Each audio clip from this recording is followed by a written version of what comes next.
네, 안녕하세요. 오늘 수업은 앞전에 우리가 나갔던 LED하고 스위치 제어 프로그램을 이어서 나가도록 그렇게 하겠습니다.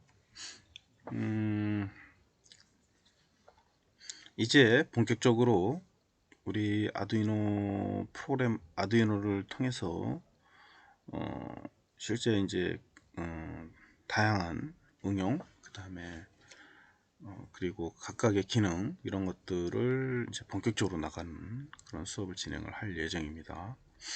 지금까지는 여러분들이 속도에 맞춰서 좀 많이 진행을 이제 해드렸다라고 한다면 이제부터는 여러분들이 꼭 알아야 할 내용들을 위주로 해서 진행을 할 예정이에요. 좀 속도 조절을 천천히 했었는데요. 이제부터는 약간 빠르게 진행할 예정입니다. 동영상 강좌니까 여러분들이 필요할 때 계속 리뷰해서 보완할 수 있도록 이렇게 했으면 좋겠습니다. 앞전에 얘기했던 것처럼 우리가 요 아두이노의 LED를 간단하게 제어를 했었는데요. 요 LED는 여러분들이 원하는 수만큼 제어할 수가 있는데 주로 이 IO 핀을 가지고 있는 요 외부에 있는 이런 IO 핀을 가지고 우리가 제어를 하게 되고, 이 IO 핀들이 개수가 많으면 많을수록 우리가 제어를 할 수 있는 대상이 상당히 더 많아지게 되죠. 그래서 아두이노에서는 애트메가 328이라고 하는 프로세서를 기반으로 해서 사용하기 때문에 실질적인 IO 핀 자체가 많지는 않습니다. 만약에 더 필요하면 이제 아트메가 128이라든가 그 이상 CPU를 가져다가 사용을 해야 되겠죠. 그리고 프로그램 하는 방식도 앞전에 제가 얘기했던 것처럼 아두이노 기반을 가지고 하는 경우도 있지만, 실제 CPU 내부에 펌웨어 레벨의 그런 프로그램 개발 방법론 이런 것들이 또 존재한다. 그런 방법을 통해서 우리가 사용을 할 수가 있게 된다라고 하는 거죠. 폭넓기 때문에 사실은 우리가 다 할 수는 없지만 방법론을 좀 알아놓고 여러분이 다음에 필요할 때 그때 그 부분을 더 집중 스터디를 해가지고 사용하시면 될 것 같고요. 현재는 우리가 개념적인 이해 이런 거, 그 다음에 기본적으로 빨리 간단하게 써볼 수 있게 하기 위해서 이제 아두이노에 기반을 둔 아주 빠른 그런 사용 방법을 배우고 있는 거라는 거. 자, 그러면 앞전에 우리가 했던 거를 잠깐 살펴보면 이렇게 아두이노 IO 핀들이 이렇게 쭉 존재한다는 거죠. 그리고 우리가 아직 써보지는 않은 거지만 여기에 핀에 보면 여기에 RxD, TxD라고 하는 두 개의 단자가 존재하죠. 요거는 우리 이제 시리얼 통신을 하기 위한 단자다 라고 하는 거라고 보시면 될 것 같고요. 통신은 다음에 또 다시 언급을 해드리도록 그렇게 할게요. 그리고 사실은 요 RxT, TxD 단자는 여기 USB 단자, 여기 USB 단자가 PC하고 연결을 하게 되는데요. 그 PC하고 연결을 해서 PC하고 USB 포트를 통해서, USB 포트는 사실은 시리얼 통신 포트가 되죠. 통신 포트를 통해서 통신을 할 때 같이 연동이 되어져 있습니다. 그래서 둘 중에 이제 하나만 쓸 수가 있게 되어져 있고요. 원래는 이제 328이라고 하는 이 칩 자체는 시리얼 통신이 이제 한 개만 가지고 있게 되죠. 그리고 요 나머지 핀들, 그리고 여기 밑에 있는 이제 아날로그 인풋이라고 하는 A0에서부터 A5번의 단자가 이제 센서에 입력을 받는 그런 단자다. 그것도 우리가 이제 각각의 핀을 살펴볼 예정인데요. 어쨌거나 총 6개의 아날로그 신호를 입력받는 핀을 가지고 있다. 이렇게 보시면 될 것 같습니다. 그래서 0번에서부터 13번 핀까지 쭉 이렇게 우리가 포트로서도 사용이 가능하다 라고 하는 거 알아두시면 될 것 같고요. 그래서 우리가 요 핀을 지금 현재는 어디에 어떤 핀을 연결할 건지 이거는 우리가 저번 시간에 뭐 넣어보긴 했는데요. 어떤 핀은 상관없습니다. 그 핀에 맞춰서 여러분들이 아무 핀이나 사용해 주시면 되겠죠. 그래서 저번 시간에는 우리가 스위치 같은 경우는 8번 그 다음에 7번 이렇게 이제 입력을 받았었고, LED 같은 경우는 2번 3번 4번 13번 이렇게 이용을 할 수가 있게 된 거죠. 그리고 이제 여기에서 우리가 중요한 거는 이제 프로그램인데요. 프로그램은 우리가 결국은 요 아두이노의 프로그램 자체를 가지고 사용을 하고 있습니다. 그리고 요 아두이노의 프로그램은 여기에서만 통용되기 때문에 여러분들이 이 보드를 벗어나게 되면 그 보드에 맞는 또 다른 방법의 그런 방법론을 배워야 된다는 것을 꼭 알아두시고 혹시나 쓰게 되면 그때 그쪽 분야에 대해서 또다시 학습을 해야만 되는 것을 꼭 잊지 않았으면 좋겠고요.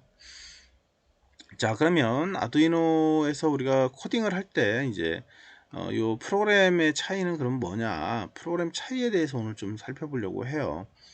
요 프로그램은 앞전에 얘기를 했지만 아두이노의 포맷은 우리가 C에서 사용하는 그런 포맷하고는 약간 압축되어져 있다. 저 아두이노를 만들었던 사람들이 사용자들이 좀 쉽게 쓸 수 있도록 어려운 부분을 다 감추어 버린 거죠. 그리고 제일 기본적인 포맷인 이제 셋업이라는 함수의 개념과 루프라는 함수의 개념을 두 가지를 가져다가 프로그래밍 코딩을 하게 이렇게 만들어 놨어요. 근데 일반적인 C에서는 저런 형식의 포맷은 쓰지 않는다. 아두이노에서만 통용이 된다 라고 하는 거를 알아두시면 되고요. 사실 이 하드웨어에서는 그렇게 어려움이 없어요. 왜냐면 답이 딱 나와 있는 그런 회로 구성법이거든요. 근데 프로그램은 하드웨어하고 별개로 내가 짜는 방식에 따라서 차이가 생길 수 있어요. 그러니까 여러분들이 어떻게 생각하고 어떻게 짜느냐에 따라서 달라지기 때문에 정답이 없는 거죠, 사실은. 그래서 많이 생각해보고 많이 작성을 해봐야 실력이 드는 그런 형태를 가지고 있기 때문에 여러분들이 하드웨어도 하드웨어지만 본격적으로 우리가 이제 C에 대한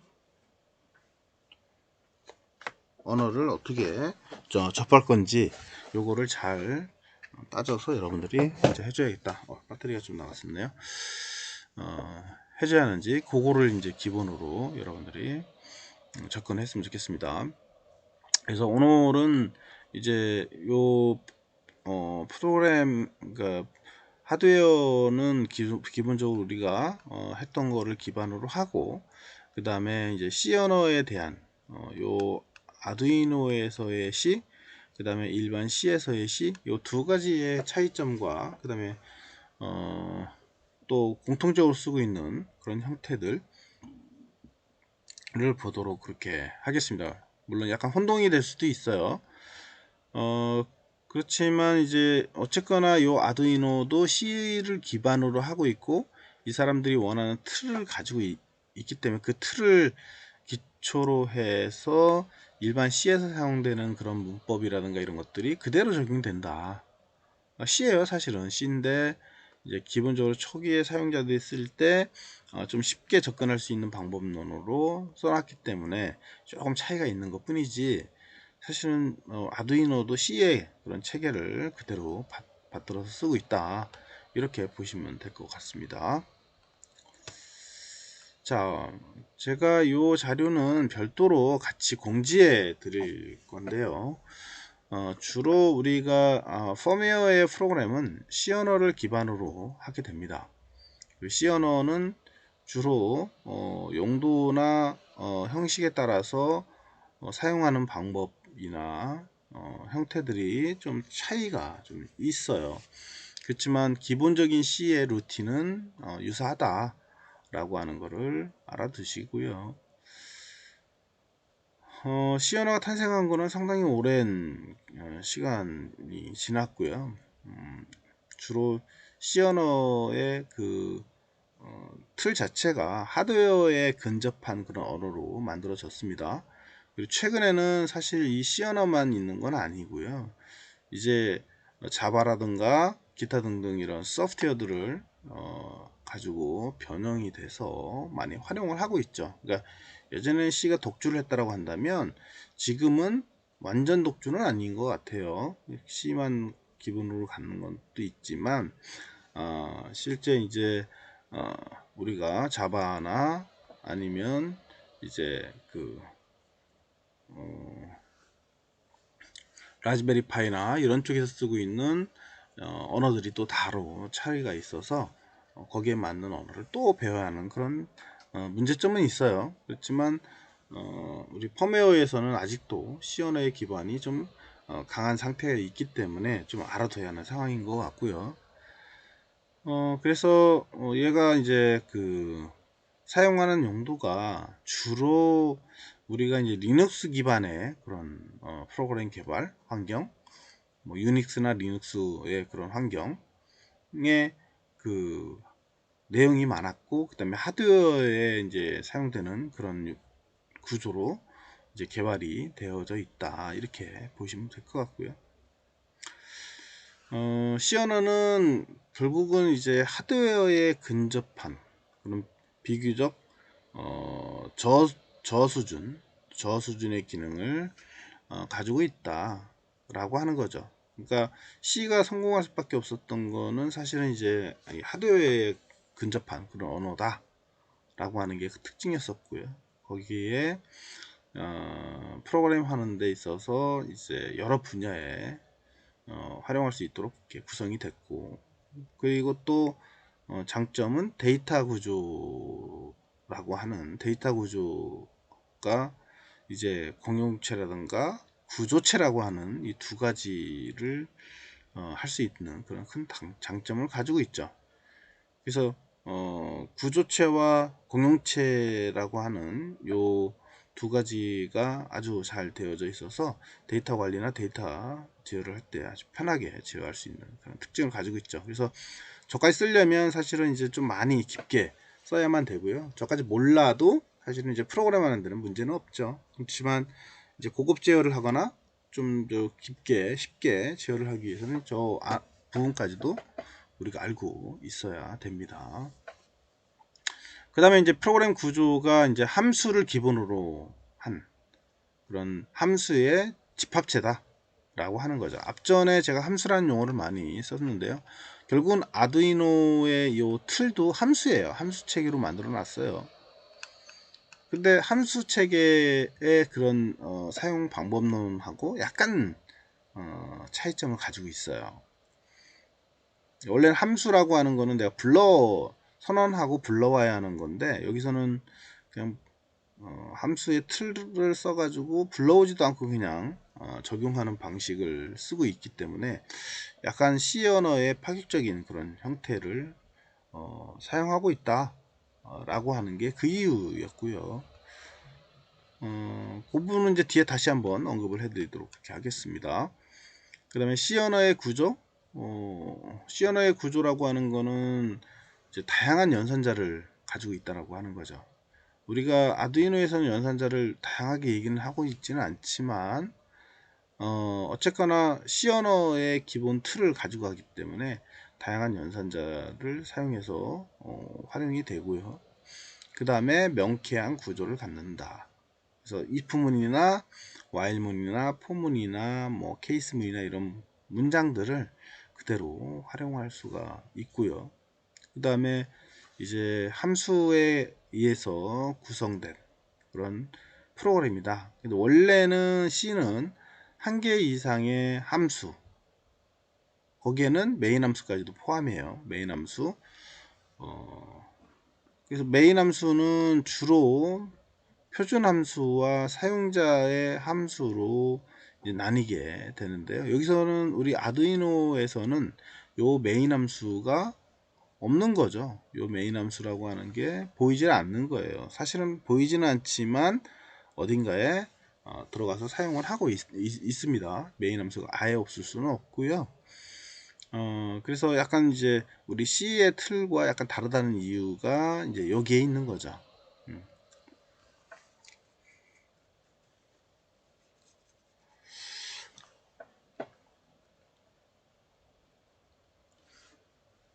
그리고 이제 간결하고 일관된 데이터 처리를 할 수 있다라고 하는 거고요.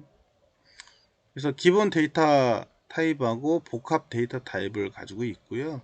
그 중에 문자나 정수, 실수형 같은 경우들을 선언하고, 그 다음에 복합 타입의 데이터 타입의 배열이라든가 구조체, 공용체 뭐 이런 것들을 이제 가지고 있다.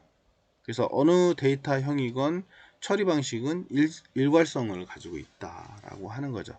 그래서 사실 C에서는 배열이라든가 구조체, 공용체를 우리가 알아야만 되는 거죠. 그래서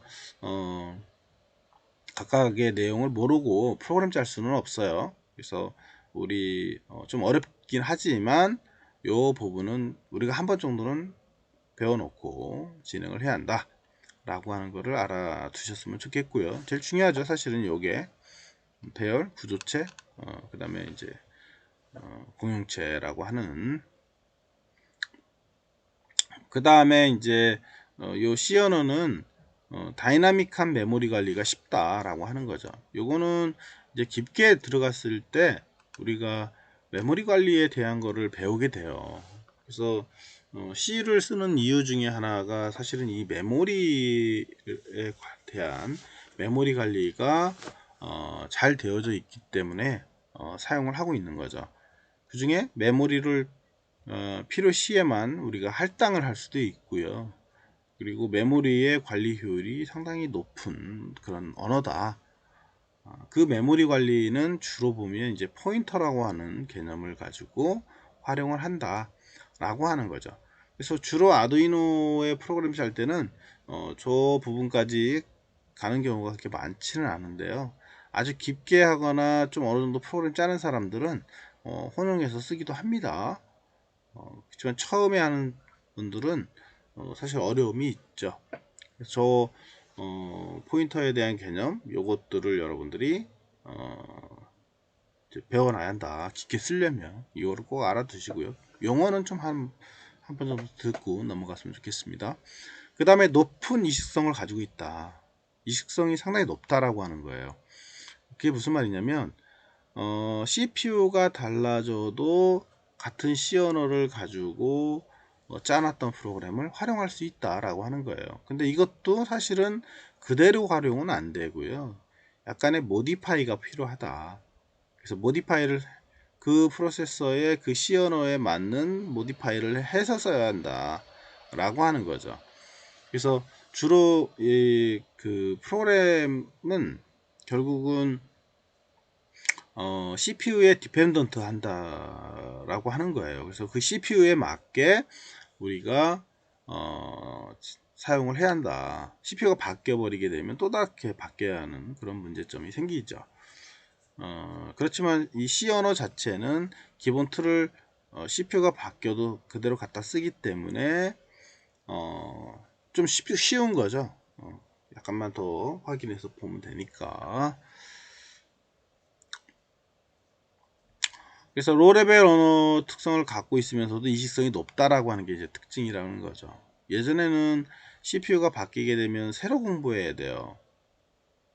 그 CPU에 맞는 명령어나 언어를 가지고 다시 공부를 해야 하는 그런 불편함이 있었는데 이 C 언어를 적용하면서 CPU가 바뀌더라도 약간만 그 CPU에 적용하는 형식에 맞춰서 수정만 해주면 되기 때문에 그 루틴이나 스타일은 그대로 갖다 쓸 수 있었다 라고 하는 장점을 가지고 있죠.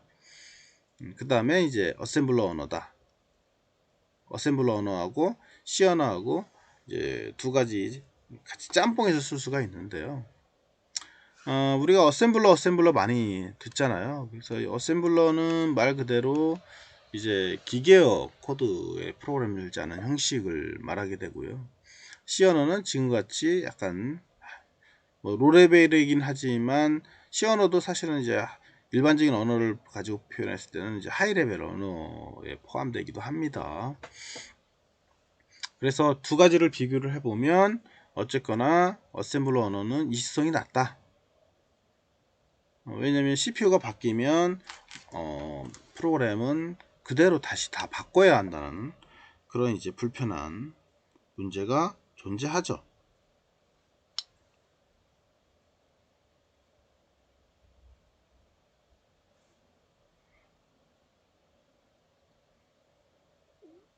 그래서 새로 짜야 하는 그런 문제들이 있어요. 어셈블러 짜게 되면. 그 다음에 대폭적인 수정이 불가피하다. 이거는 CPU가 바뀌면 프로그램을 완전히 다 바꿔야 돼요. 그 다음에 최악인 경우는 프로그램을 다시 짜야 하는 그런 불편함을 가지고 있다 라고 하는 거고요. C 언어는 프로그램을 구성하고 있는 함수 중에 하드웨어에 의존한 함수만을 대상으로 비교적 쉽게 변환 작업이 가능하기 때문에 일반 C 언어, 일반 어셈블러보다는 상당히 쉽게 프로그램 작성이 가능하다. 그래서 이식성이 좀 강한 그런 특징을 가지고 있다. 이렇게 보시면 될 것 같습니다. 그리고 요 C 언어의 명령어들은 주로 이제 여기에 나와 있는 요 키워드가 상당히 이제 우리가 제일 많이 쓰는 키워드들이에요. 이 정도만 알고 있으면 사실 C도 그렇게 어렵지는 않습니다.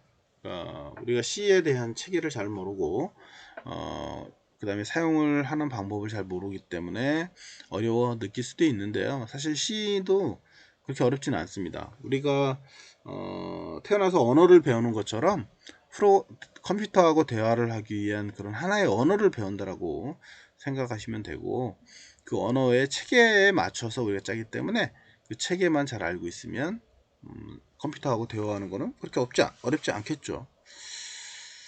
자, 우선은 첫 번째 반복문인데요. 반복은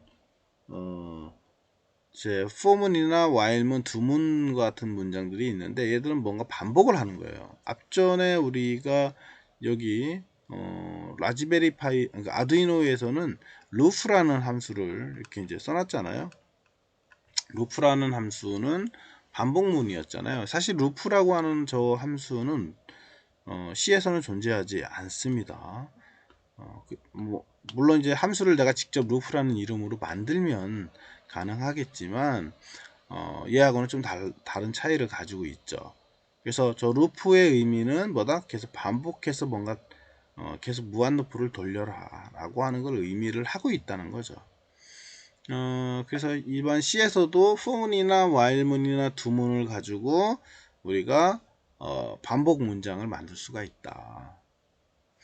이게 좀 아쉬운 부분이에요. 사실은 루프라는 용어를 쓰지 말고 C에서 사용하는 while이라든가 뭐 이런 문장들을 좀 써줬으면 그나마 좀 나았을 수 있을 것 같아요. 이거를 이렇게 이제 while 이를 넣는다던가 C에서는 이렇게 표현하거든요. 이런 식으로 while 속에 이를 넣어가지고 반복을 합니다.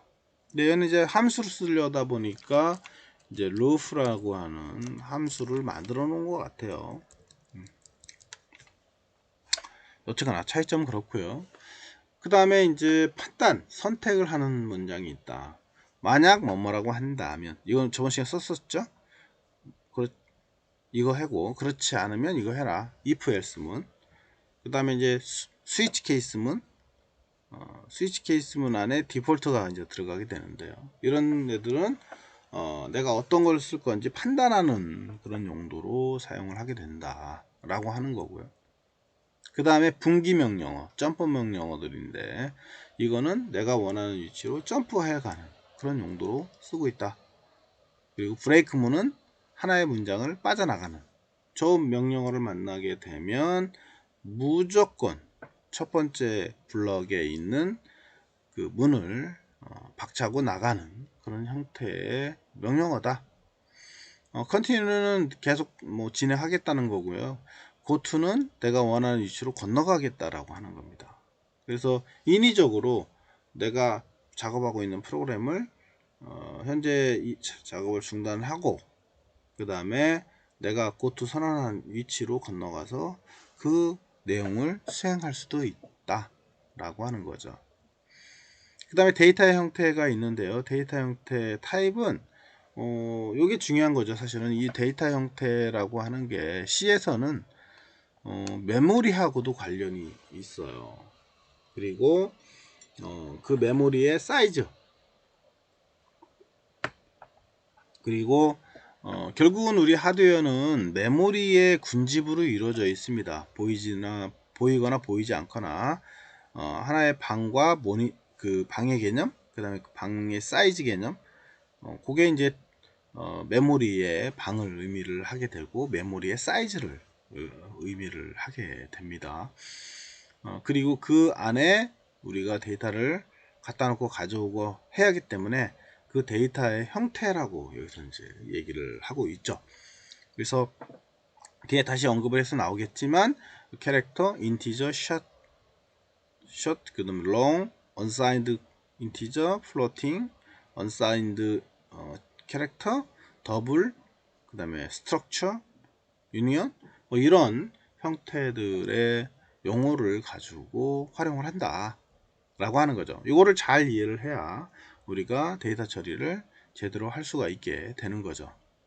그 다음에 이제 변수 형식이 있어요. 변수는 오토냐 아니면 익스턴이냐 아니면 레지스터냐 스태틱이냐 이런 것들을 선언을 해주는, 그러니까 우리가 변수가 어떤 형식을 가지고 있느냐, 변수의 타입의 형식이 어떤 거냐, 결국은 얘도 마찬가지로 메모리의 어느 위치냐, 그리고 그 데이터가 계속 연속성으로 가지고 있어야 하는 거냐, 아니면 한번 플래시하게 한번 라이팅하고 없어지는 타입이냐, 이런 것들도 형식을 선언할 수가 있다라고 하는 거고요. 그 다음에 return, size of 뭐 이런 내용들, 키워드들이 또 존재한다. 그래서 C 언어에서는 이런 각각의 명령어들이 상당히 중요한 의미를 가지고 있습니다. 좀 쉬었다가 데이터형으로 넘어가서 살펴보도록 하겠습니다.